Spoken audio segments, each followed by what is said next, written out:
వీడియోలో ఫిష్ ఫ్రైని టేస్టీగా అండ్ క్రిస్పీగా ఎలా ప్రిపేర్ చేసుకోవాలో చూపిస్తాను. మీరు ఎప్పుడైనా ఫిష్ ఫ్రై చేసుకోవాలనుకుంటే ఒక్కసారి నేను ఇక్కడ చూపించినట్లుగా చేప ముక్కలకు మసాలా పట్టించి ట్రై చేయండి. చేప ముక్క అనేది చప్పగా లేకుండా చాలా అంటే చాలా టేస్టీగా వస్తాయి. అలాగే తక్కువ నూనెతో ఫిష్ ఫ్రైని క్రిస్పీగా ప్రిపేర్ చేసుకోవచ్చు. నేను ఇక్కడ చూపించే ప్రాసెస్ అనేది కొంచెం డిఫరెంట్గా ఉంటుందండి. తప్పకుండా ట్రై చేయండి. ఫిష్ ఫ్రై అనేది చాలా అంటే చాలా టేస్టీగా వస్తాయి.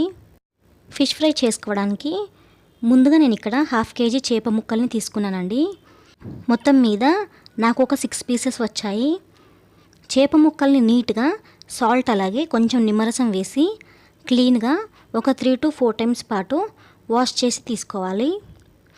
ఫిష్ ఫ్రై కోసం చేప ముక్కల్ని ఈ విధంగా మీడియం థిక్నెస్తో కట్ చేయించుకొని తెచ్చుకోవాలి.